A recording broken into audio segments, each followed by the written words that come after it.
ഇക്കഴിഞ്ഞ IPL താരലേലത്തിൽ മലയാളികൾക്ക് അഭിമാനമായി തെരഞ്ഞെടുക്കപ്പെട്ട മുംബൈ ഇന്ത്യൻസ് സ്വന്തമാക്കിയ വിഘ്നേഷ് പുത്തൂർ എനിക്കൊപ്പമുണ്ട്. ഞാനിപ്പോൾ നിൽക്കുന്നത് പെരിന്തൽമണ്ണയിലെ ഒരു ക്രിക്കറ്റ് സ്റ്റേഡിയത്തിലാണ്.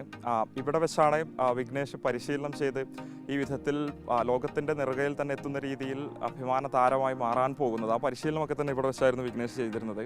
ഇതാ വിഘ്നേഷ് ഉണ്ട്. എന്താ വിശേഷം? അത് തന്നെ അഭിനന്ദനങ്ങൾ. എങ്ങനെയാണ് ഈ മുംബൈ ഇന്ത്യൻസിൻ്റെ ആ ഒരു താരലേലത്തിലേക്ക് എത്തുന്നത്?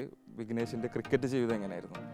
എന്ന് വെച്ചാൽ ആലപ്പുഴ പിൾസിലെ KC കളിച്ചിട്ടുണ്ടായിരുന്നു. അപ്പോൾ അതുവഴിയാണ് IPL എത്താൻ പറ്റിയത്. അപ്പോൾ സ്കൗട്ട്സ് മാച്ച് കാണാൻ വന്നിട്ടുണ്ടായിരുന്നു. ഞാൻ ഇഷ്ടപ്പെട്ടിറങ്ങി ട്രയൽസിന് വിളിച്ചു. ട്രയൽസ് നന്നായി ചെയ്യാൻ പറ്റി.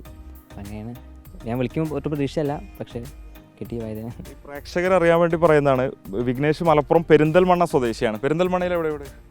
വളയമുച്ചി പട്ടമ്പി റോഡ് കളിച്ചേക്കാം. അപ്പോൾ എത്രാം ക്ലാസ് മുതലാണ് ക്രിക്കറ്റ് കളിക്കാൻ തുടങ്ങിയത്? ആരാണ് ഇങ്ങനെ ക്രിക്കറ്റിലേക്ക്? 6ാം ക്ലാസ് തുടങ്ങിയാണ്. വീടിൻ്റെ അടുത്തുള്ള ഷരീഫാണ് ചേട്ടനുണ്ട്. അപ്പോൾ ആൾക്കാരാണ് ക്രിക്കറ്റിലേക്ക് വരുന്നത്. അപ്പോൾ വീട്ടിൽ നിന്ന് സപ്പോർട്ട് ചെയ്യുന്നു. അച്ഛനമ്മയൊക്കെ അപ്പോൾ അങ്ങനെ എല്ലാം സപ്പോർട്ട് ആയിരുന്നു. അപ്പോൾ അങ്ങനെയൊക്കെ തുടങ്ങി. ഷരീഫ് എന്ന് പറയുന്ന ആളാണ് ക്രിക്കറ്റിലേക്ക് കൊണ്ടുവരുന്നത്. പിന്നെ ശരിക്കും ഫസ്റ്റ് തന്നെ വിജയൻ സാർ ക്യാമ്പിൽ പോയി. അദ്ദേഹം ഫസ്റ്റ് കോച്ച്. അപ്പോൾ അവിടെ ഒരു കൊല്ലത്തോളം ഉണ്ടായിരുന്നു. അതുകൊണ്ട് പിന്നെ നേരെ അക്കാഡമിക്ക് വന്നു. ഇവിടെ മലപ്പുറം ഡിസ്ട്രിക്ട് അക്കാഡമി KC സെൻറ്ററിലുള്ളത്. അവിടെ 3 കൊല്ലമുണ്ടായിരുന്നു. അതുകൊണ്ട് പിന്നെ ജോർജ് റോസ് ജോയിൻ ചെയ്തു +1 ടൈമിൽ. പിന്നെ തൃശ്ശൂരായിരുന്നു 3 കൊല്ലം സെൻറ്റ് തോമസ് കോളേജിൽ. അവിടെ ശശിധരൻ സാർ അണ്ടറിൽ 2 കൊല്ലം ക്യാമ്പ് ചെയ്തു. എങ്ങനെ ബാക്കിയുള്ള ടീമിൽ എനിക്ക് തോന്നുന്നു പിന്നെ ഇവിടെ തിരിച്ചു വന്നു. നേരെ PG പിന്നെ ഇവിടെ ചെയ്തത്. ഇവിടെ കോച്ച് പാശയായിരുന്നു, ഷിബിൻ പാശ. അപ്പോൾ നാട്ടിൽ വർക്ക് ചെയ്തു കാര്യങ്ങൾ. KCയിലേക്ക് ടീം അഭിരാം എന്ന് പറഞ്ഞ ചേട്ടനായിരുന്നു. അപ്പോൾ ആൾക്ക് ഓൾറെഡി എന്നെ അറിയാം. ദുബായിലെ ടീമായിരുന്നു. അപ്പോൾ അവരിങ്ങനെ പറഞ്ഞു പ്ലെയറിൻ്റെ. അപ്പോൾ അവർക്ക് കളി കണ്ടപ്പോൾ ഇഷ്ടമായി. അപ്പോൾ അങ്ങനെ സെലക്ട് ചെയ്തു ആലപ്പുഴ പിൾസിക്ക്. ഈ ആലപ്പുഴ റിപ്പിൾസിൻ്റെ കളി കണ്ടിട്ടാണ് മുംബൈ ഇന്ത്യൻസ് സ്കൗട്ട് സെലക്ട് ചെയ്യുന്നത്, വിളിക്കുന്നത്, പരിശീലനത്തിന് വിളിക്കുന്നത് അല്ലേ? എത്ര തവണ പരിശീലനത്തിന് അവിടെ പോയിരുന്നു? ട്രെയിനിങ്ങിന് ട്രയൽസ് 3 വട്ടം ട്രയൽസിന് വിളിച്ചു അവർ. 3 ട്രയൽസിന് വിളിച്ചിരുന്നു. അപ്പോൾ ആ സമയത്ത് ഈ മുംബൈ ഇന്ത്യൻസിൻ്റെ പ്രധാനപ്പെട്ട മുതിർന്ന താരങ്ങളൊക്കെ ഉണ്ടായിരുന്നു.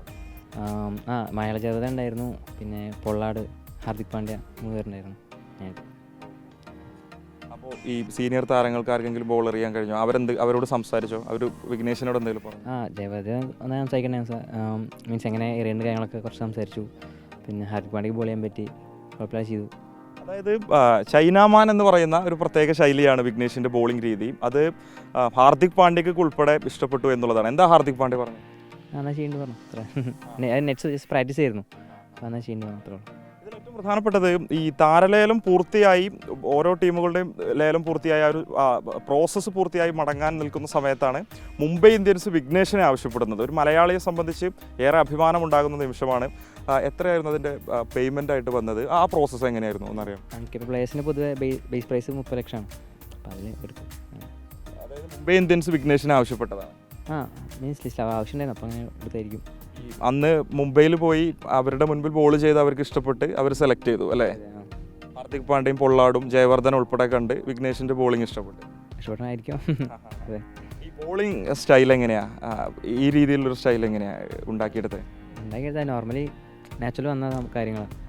ഞാൻ പറഞ്ഞ പോലെ ഫസ്റ്റ് തുടങ്ങിയപ്പോൾ ടൈമിൽ ഷെരീഫാണ് അങ്ങനെ ആക്കിയത്, ജനമൻ. അപ്പോൾ പിന്നെ ആക്ഷൻ കാര്യങ്ങളൊക്കെ നോർമലി വന്നതാണ്. എവിടെയും കണ്ട് പഠിച്ചിട്ടൊന്നുമില്ല. അങ്ങനെ നോർമലി സ്റ്റൈലിൽ ഹാർദിക് പാണ്ഡ്യക്ക് ബോൾ ചെയ്ത സമയത്ത് അദ്ദേഹത്തിന് ഇഷ്ടപ്പെട്ടു. ഇഷ്ടപ്പെട്ടു. ഞാൻ പറഞ്ഞു നന്നായിരുന്നു പറഞ്ഞു, അത്രേ ഉള്ളൂ. ഇതെങ്ങനെയാണ് പ്ലാന്? അവർ വിളിച്ചിട്ടുണ്ടോ? എപ്പോഴാണ് പോകുന്നത്? പോകേണ്ട ആളും പറഞ്ഞിട്ടില്ല. അപ്ഡേറ്റ് ചെയ്യാൻ പറഞ്ഞത് കാര്യങ്ങൾ. ഏറ്റവും പ്രധാനമായി കാണുന്നത്, സാധാരണ കാൽപന്തിൻ്റെ മഹിമയൊക്കെ തന്നെ മലപ്പുറത്ത് പറയാറുണ്ട്. ഇതൊരു ക്രിക്കറ്റിൽ വലിയ താരമാകാൻ പോകുന്ന ഒരു വിദ്യാർത്ഥിയാണ്. 23 വയസ്സുള്ള ഇവിടെ PTM ഗവൺമെൻറ് കോളേജിലെ വിദ്യാർത്ഥി കൂടിയാണ് വിഘ്നേഷ്. വിഘ്നേഷിനെ സംബന്ധിച്ച് അയൽവാസിയായിട്ടുള്ള നാട്ടിൻപുറത്തുകാരനായിട്ടുള്ള ഷെരീഫ് എന്ന് പറയുന്ന വ്യക്തിയാണ് ക്രിക്കറ്റിലേക്ക് കൊണ്ടുവരുന്നത്. ഇപ്പോൾ നേരത്തെ പറഞ്ഞ ഹാർദിക് പാണ്ഡ്യയെ പോലെ ലോകോത്തര താരങ്ങൾ ഇഷ്ടപ്പെടുന്ന ഒരു ബോളിംഗ് ശൈലി അത് ഉണ്ടാക്കി കൊടുക്കുന്നത് പോലും ആ ഷെരീഫ്ക്കയാണ് അല്ലേ? അദ്ദേഹമാണ് പറഞ്ഞിരുന്നത്. തീർച്ചയായും അത് വളരെ പ്രധാനപ്പെട്ട കാര്യമാണ്. നമ്മുടെ നാട്ടിൻപുറത്തെ ആളുകളൊക്കെ ആ രീതിയിൽ അതിന് പ്രാധാന്യം കൊടുക്കുന്നു എന്ന് കൃത്യമായി അടിവരയിടുന്ന ഒരു സംഭവം കൂടിയായി ഇത് മാറുന്നു എന്നുള്ളതാണ് അതിൽ ഏറ്റവും പ്രധാനപ്പെട്ട കാര്യം. ഈ ഒരു ക്ലബിൻ്റെ ഒരു സംഭാവന എങ്ങനെയാണ് വിഘ്നേഷിൻ്റെ ക്രിക്കറ്റ് ജീവിതം? അപ്പോൾ ആദ്യം മുതലേ ഫുൾ സപ്പോർട്ടാണ് ഏത് കാര്യത്തിലും. നമുക്ക് എന്ത് ആവശ്യം വന്നാലും ഒപ്പം ഉണ്ടായിരുന്ന കാര്യങ്ങളൊക്കെ. പിന്നെ ടൂർണമെൻറ്റ്സ് കളിക്കാനായാലും നമുക്ക് ഫിനാൻഷ്യൽ കാര്യങ്ങളായാലും സപ്പോർട്ട് എല്ലാം എപ്പോഴും ഉണ്ടായിരുന്നു. അർജുനായാലും എല്ലാവരും അത് വളരെ പ്രധാനപ്പെട്ട ഒരു കാര്യമാണ്. ഒന്ന് പാൻ ചെയ്താൽ കാണാം. ജോളി റോവേഴ്സ് എന്ന് പറയുന്ന ഏകദേശം ഈ ക്രിക്കറ്റിൻ്റെ പരിശീലന ചരിത്രത്തിൽ തന്നെ ഈ മലപ്പുറം ജില്ലയിൽ വലിയ പാരമ്പര്യമുള്ള ഒരു സ്റ്റേഡിയം ഇവിടെ കാണാൻ സാധിക്കും. ഒരു പക്ഷേ മലപ്പുറം ജില്ലയിൽ മറ്റൊരു മേഖലയിലും ഇങ്ങനെ ഒരു സ്റ്റേഡിയം ഇല്ല എന്നുള്ളതാണ് ഏറ്റവും പ്രധാനപ്പെട്ട കാര്യം. അതൊരു സർക്കാരുമായി സഹകരിച്ചുകൊണ്ടൊന്നും തന്നെയല്ല നടത്തുന്നത്. തീർത്തും സ്വകാര്യമായി ഇവിടെയുള്ള ക്രിക്കറ്റിനോട് ചേർന്ന് ക്രിക്കറ്റ് ഹൃദയത്തോട് ചേർത്ത് വെച്ചിട്ടുള്ള ആളുകൾ ഇത്തരത്തിൽ പരിശീലനം ചെയ്തുകൊണ്ട് ആളുകളെ വിദ്യാർത്ഥികളെയൊക്കെ തന്നെ വാർത്തെടുക്കാൻ പാകത്തുള്ള സംവിധാനങ്ങൾ ഇവിടെ ഒരുക്കി കൊടുക്കുന്നു എന്നുള്ളത് അതിൻ്റെ സംഘാടകരെ പ്രത്യേകം ഈ ഒരു ഘട്ടത്തിൽ അഭിനന്ദിക്കേണ്ടതുണ്ട്. വിഘ്നേഷിൻ്റെ കോച്ചും ഉണ്ട്. എന്തായിരുന്നു പേര്? ഷബിൻ ഭാഷ. എന്താ വിഘ്നേഷിനെ കുറിച്ച് അഭിപ്രായം? എന്താ ഇപ്പോൾ തോന്നുന്നത്? വളരെ സന്തോഷമുണ്ട് ഇങ്ങനെ ഒരു സാധനം അച്ചീവ് ചെയ്തതല്ല. പ്രതീക്ഷിച്ചിരുന്നോ?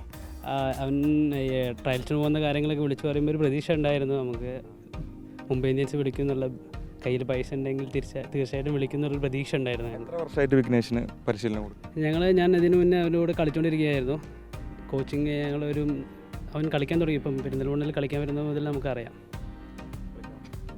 എങ്ങനെയായിരിക്കും വിഘ്നേഷിൻ്റെ പെർഫോമൻസ് എങ്ങനെയാണ് പ്രതീക്ഷിക്കുന്നത്? ഈ നെക്സ്റ്റ് IPL കളിക്കാന്നുള്ളതാണ്. ഇപ്പോൾ അവൻ എന്തായാലും ലേലത്തിൽ മുംബൈ ഇന്ത്യൻസ് ടീമിൽ അംഗമാകാൻ പറ്റി. ഇനി നെക്സ്റ്റ് കളിക്കാന്നുള്ളതാണ്. അപ്പോൾ അതിന് വേണ്ടി പ്രിപ്പയർ ചെയ്യാന്നുള്ളതാണ് ഇനി നെക്സ്റ്റ്. മുംബൈ ഇന്ത്യൻസ് എന്ന് പറയുന്നത് പ്രധാനപ്പെട്ട ടീമുകളിൽ ഒന്നാണ്. വലിയ ആരാധക പിന്തുണയുള്ള ടീമാണ്. അതിലേക്ക് നമ്മുടെ ഒരു പെരിന്തൽമണ്ണക്കാരനെത്തുമ്പോൾ ഒരു കോച്ച് എന്ന നിലയിൽ അങ്ങേക്കും വലിയ സന്തോഷം. അതെ ഭയങ്കര എക്സ്പീരിയൻസ് ആയിരിക്കും. ഇപ്പോൾ രോഹിത് ശർമ്മ പോലെ, ഹാർദിക് പാണ്ഡ്യ, രോഹിത് ശർമ്മ, സൂര്യകുമാർ യാദവ്, ജസ്പ്രീത് ബുംറ, അവരുടെ കൂടെയൊക്കെ ഡ്രസ്സിംഗ് റൂം ഷെയർ ചെയ്യാന്ന് പറയുന്നത് തന്നെ വലിയൊരു എക്സ്പീരിയൻസ് ആയിരിക്കും. ഈ വിഘ്നേഷിൻ്റെ ഇഷ്ടപ്പെട്ട താരങ്ങൾ ആരൊക്കെയാണെന്ന് അറിയാം. ഒരു പക്ഷേ പ്രേക്ഷകർക്ക് ആഗ്രഹം ഉണ്ടാവും. അതൊന്ന് പറഞ്ഞു. കോഹ്ലി, സച്ചിൻ ടെണ്ടുൽക്കർ. ബോളിങ്ങിൽ ജെയിംസ് ആൻഡേഴ്സൺ ഇഷ്ടമാണ്. Kuldeep Yadav, Shane Warne.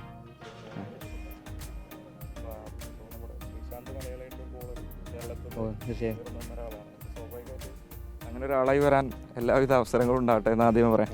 ഇനി എന്താണ്, ഏത് രീതിയിൽ ഡെവലപ്പ് ആവണമെന്നാണ് ആഗ്രഹിക്കുന്നത്? കുറേ ആൾ ഇനിയും കുറേ പഠിക്കാനുണ്ട്. അപ്പോൾ അവിടെ പോകുമ്പോൾ ഒക്കെ പഠിക്കാൻ പറ്റും വിചാരിക്കുന്നു. പ്ലേസിനെ കളിക്കുമ്പോൾ വിഘ്നേഷിൻ്റെ പോലെ അത്യാവശ്യം നന്നായിട്ട് കളിക്കുന്ന ആളുകൾ നമ്മുടെ നാട്ടിൻ പുറത്തൊക്കെ ഉണ്ടാവും. പക്ഷെ അവർക്കൊന്നും അറിയില്ല എങ്ങനെയാണ് എത്തപ്പെടേണ്ടത്, ഇത്തരം ക്രിക്കറ്റ് ലീഗുകളിലേക്ക് എങ്ങനെയാണ് എത്തപ്പെടേണ്ടത്. അവരോടൊക്കെ എന്താ പറയാനുള്ളത്? അത് നന്നായി പ്രാക്ടീസ് ചെയ്യുക, ക്ലബ്ബിൽ അവിടെ ജോയിൻ ചെയ്യുക. നമുക്ക് കട്ട് ചെയ്യാൻ പറ്റും.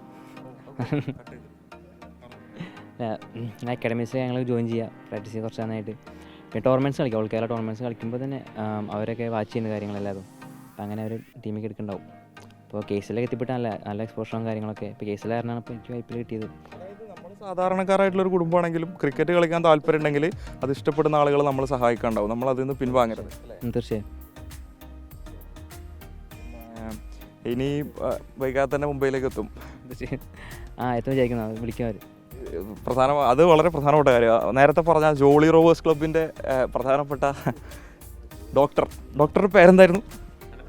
അർജുൻ. നമ്മുടെ ഈ ജോളി റോവേഴ്സ് ക്ലബിനെ കുറിച്ച് പ്രേക്ഷകർക്ക് അറിയാൻ താല്പര്യമുണ്ടാവും. ആക്ച്വലി കുറേ പഴയ ക്ലബ്ബാണ്. ആക്ച്വലി നമ്മൾ ക്രിക്കറ്റ് ക്ലബ്ബ് തന്നെയാണ്. ബേസിക്കലി ക്രിക്കറ്റ് ക്ലബ്ബായിട്ട് തുടങ്ങിയാണ് ഞങ്ങൾ. എൻ്റെ അച്ഛൻ പിന്നെ അതുപോലെ വേറെ 3-4 ഫ്രണ്ട്സ് ഒരുമിച്ച് തുടങ്ങിയതാണ്. എത്ര വർഷമായി? ഇപ്പോൾ ആക്ച്വലി ഏകദേശം ഒരു 46 ഇയേഴ്സായി ഇപ്പോൾ ക്ലബ്ബ്. ഇപ്പോൾ 46 കൊല്ലമായി നമ്മൾ ക്രിക്കറ്റ്, ബേസിക്കലി ക്രിക്കറ്റ് തന്നെയാണ് മെയിൻ ആക്ടിവിറ്റി. 46 കൊല്ലത്തിനിടയ്ക്ക് വിഘ്നേഷിനെ പോലെ ഒരുപാട് താരങ്ങൾ കോൺട്രിബ്യൂട്ട് ചെയ്തിട്ടുണ്ടാവും. അതെ, ഒരുപാട് ദൈവം സഹായിച്ച് അങ്ങനെ കുറേ. ആരൊക്കെയൊന്ന് പറയാം? നമ്മൾ രഞ്ജി ട്രോഫി ലെവലിൽ ഒരുപാട് പേര് നമുക്ക് കോൺട്രിബ്യൂട്ട് ചെയ്യും. നമ്മുടെ ആസിഫ് നമ്മുടെ പ്ലെയറാണ്. നമ്മുടെ ചെന്നൈ സൂപ്പർ കിങ്സിൽ 3 കൊല്ലം ഉണ്ടായിരുന്നു. ഒരു കൊല്ലം RR രാജസ്ഥാൻ റോയൽസിൽ ഉണ്ടായിരുന്നു. ആസിഫ് നമ്മുടെ പ്ലെയർ തന്നെയാണ്. പിന്നെ രഞ്ജി ട്രോഫി ലെവലിൽ ഇപ്പോൾ നമ്മുടെ ആനന്ദ് കൃഷ്ണൻ ഇപ്പോൾ രഞ്ജി ട്രോഫി കറണ്ടിൽ നമ്മുടെ കേരള ടീമിലുള്ളതാണ്. പിന്നെ അതുപോലെ നമ്മുടെ ഈ പറഞ്ഞ പോലെ പണ്ട് തൊട്ടേ നമ്മുടെ ക്ലബ്ബ് ഈ രഞ്ജി ട്രോഫി ലെവലിലേക്ക് കോൺട്രിബ്യൂഷൻസ് ഒരുപാട് കൊടുത്തിട്ടുണ്ട്. തീർത്തും സ്വകാര്യ രീതിയിൽ പ്രവർത്തിക്കുന്നതല്ലേ?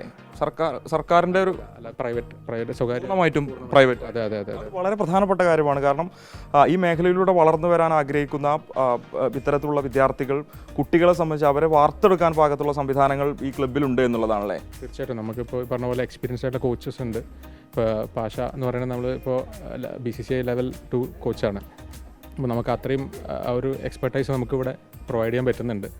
പിന്നെ വിഘ്നേഷ് എന്ന് പറയുന്നത് ആക്ച്വലി അവൻ്റെ പ്യുവർ ഹാർഡ് വർക്കാണ്. അപ്പോൾ നമ്മളൊക്കെ ജസ്റ്റ് ആരാണെങ്കിലും ഒരു സപ്പോർട്ട് ചെയ്ത് കൊടുക്കുക എന്നല്ലാതെ അവൻ്റെ ഹാർഡ് വർക്ക് തന്നെയാണ് മെയിൻ കാര്യം. അപ്പോൾ അവൻ്റെ ആ ഒരു പെർസിസ്റ്റ് ചെയ്യുക എന്നുള്ളതാണ്. കാരണം ഇവിടുന്ന് കളിച്ചിട്ട് എങ്ങനെയാണ് മുന്നോട്ട് പോകാമെന്ന് പറയുന്ന ഒരുപാട് ആൾക്കാരുണ്ട്. അതിനൊരു കറക്റ്റ് ആൻസറാണ്. കാരണം ഇപ്പോൾ ആസിഫ് ഇതേപോലെ പ്രൂവ് ചെയ്തതാണ് ഒരു 5 കൊല്ലം മുമ്പ്. ഇതും അതേപോലെ നമുക്കൊരു അഭിമാനിക്കാവുന്ന ഒരു കാര്യമാണ്. കാരണം ഈ ഒരു ഹമ്പിൾ ബാക്ക്ഗ്രൗണ്ടിൽ നിന്ന് ഇങ്ങനെ ഒരു മുംബൈ ഇന്ത്യൻസിൻ്റെ ഒരു ഡ്രസ്സിംഗ് റൂമിൽ ഇരിക്കുക എന്ന് പറഞ്ഞാൽ തന്നെ നമുക്ക് ഓരോരുത്തരുടെയും ഒരു ഡ്രീമാണ്. അപ്പോൾ ആക്ച്വലി അത് റിയാലിറ്റി ആവാന്ന് പറയുന്നത് ചെറിയ കാര്യമല്ലല്ലോ. അപ്പോൾ അത് ഹാറ്റ്സ് ഓഫ് ടു വിഘ്നേഷ്. വേറെ ആർക്കും അതിൽ ഇതില്ല, വിഘ്നേഷിൻ്റെ ഒരു ഹാർഡ് വർക്കാണ് അത്. ക്ലബിനൊരു അഭിമാനം. തീർച്ചയായിട്ടും. പിന്നെ ക്ലബ്ബ് നമ്മൾ എന്തൊക്കെ പറഞ്ഞാലും അത് നമുക്ക് സത്യം പറഞ്ഞാൽ ഇൻസ്പിറേഷൻ ആണല്ലേ. ഒരുപാട് പേർക്ക് ഇൻസ്പിറേഷൻ ആവണം. അത് ആണ്. കാരണം വിക്കി എന്ന് വിളിക്കുക, വിക്കി ആക്ച്വലി നമ്മുടെ ഒരു എന്താ പറയുക, ഒരു നെക്സ്റ്റ് ഡോർ ബോയ് എന്നുള്ള രീതിയിലാണ്. കാരണം നമ്മളൊരു ഇപ്പോൾ നിങ്ങൾക്ക് തന്നെ ഇപ്പോൾ സംസാരിച്ച് മനസ്സിലായിട്ടുണ്ടാവും, വളരെ ഷൈ ആണ്. ഒരു നമ്മൾ കൂടെ നിൽക്കണ ഒരു പയ്യനെ പോലെ നമുക്ക് തോന്നുള്ളൂ, അല്ലാതെ ഒരു അങ്ങനെ ഒരു ഇതൊന്നുമില്ല നമ്മൾ. പക്ഷേ ഭയങ്കര ഹാർഡ് വർക്കിംഗ് ആണ്, പേഴ്സിസ്റ്റ് ചെയ്യുന്നുണ്ട്. അതാണ് ഈ ക്രിക്കറ്റിൽ എനിക്ക് തോന്നുന്നത്, പേഴ്സിസ്റ്റ് ചെയ്യണം. നമ്മൾ എത്ര ടാലൻറ്റ് ഉണ്ടെങ്കിലും നമ്മൾ എത്ര ഏജ് ഒന്നും ഒരു ക്രൈറ്റീരിയ അല്ല ഇപ്പോൾ. അപ്പോൾ നമ്മൾ പേഴ്സിസ്റ്റ് ചെയ്തുകൊണ്ടിരിക്കണം, ഹാർഡ് വർക്ക് ചെയ്തുകൊണ്ടിരിക്കണം. ചെയ്തുകൊണ്ടിരുന്ന് കഴിഞ്ഞാൽ ഡെഫിനറ്റ്ലി റിസൾട്ട്സ് ഉണ്ടാവും. അത് തന്നെയാണ് ഈ യങ്സ്റ്റേഴ്സിനോട് നമുക്ക് ഈ വിക്കിയുടെ ഒരു റിസൾട്ട് അതാണ്. കാരണം വിക്കി ഒരു 10-12 കൊല്ലമായി ഈ ചെയ്യാൻ തുടങ്ങിയിട്ട്, ഒരിക്കലും ഓവർനൈറ്റായിട്ട് ഒരു സ്റ്റാർ ആയതല്ല. ഒരു 10 കൊല്ലമായിട്ട് ഈസ് വർക്കിംഗ് ഹാർഡ്. അപ്പോൾ അതൊരു ഇമ്പോർട്ടൻറ്റ് ലെസനാണ്. കാരണം ഇത് കണ്ടിട്ട് ഒരു ദിവസം കൊണ്ട് വിക്കി അങ്ങനെയല്ല സംഭവം. കുറേ കാലമായിട്ട് നമ്മൾ ഒരുപാട് പേര് ഇതിന് പിന്നിലുണ്ട്. വിക്കിയുടെ സപ്പോർട്ട് ചെയ്ത ഒരുപാട് ആൾക്കാരുണ്ട്, കോച്ച് ഉണ്ട്, അങ്ങനെ ഒരുപാട് ആൾക്കാരുണ്ട്. വിക്കി അത് ടോട്ടലി ഡിസേർവിംഗ് ആണ്. നമ്മളെല്ലാവരും വളരെ ഹാപ്പിയാണത്. ശരി, സന്തോഷം നൽകുന്ന കാര്യമാണ്. ആ ക്ലബിന് നേതൃത്വം കൊടുക്കുന്ന ഡോക്ടറാണ് നമ്മളോട് സംസാരിച്ചത്. എന്തായാലും പെരിന്തൽമണ്ണയിലെ ഒരു നാട്ടിൻപുറത്ത് ക്രിക്കറ്റ് കളിച്ചു തുടങ്ങിയ ഒരു 23-കാരന് ലോക നിലവാരത്തിൽ തന്നെയുള്ള IPL പോലെയുള്ള ഒരു പ്രീമിയർ ലീഗിലേക്ക്, മുംബൈ ഇന്ത്യൻസിൽ പോലെ ഏറ്റവും അധികം ആരാധകരുള്ള ഒരു ടീം തിരഞ്ഞെടുക്കാൻ പാകത്തിൽ വളരാൻ സാധിക്കുമെങ്കിൽ അത് ഇതുപോലെ ക്രിക്കറ്റ് കളിച്ചു തുടങ്ങുന്ന നിരവധി വിദ്യാർത്ഥികൾക്ക്, കുട്ടികൾക്കൊക്കെ തന്നെ പ്രചോദനമാണ്. അവരൊക്കെ തന്നെ ഇത് മാതൃകയാകട്ടെ എന്നൊരു ഘട്ടത്തിൽ നമുക്ക് പ്രത്യേകം എടുത്തു പറയാം. വീഡിയോ ജേർണലിസ്റ്റ് ഷഫീഖ് അർവായ്ക്കൊപ്പം reporter Mubashir P Akbar, in reporter Perinthalmanna.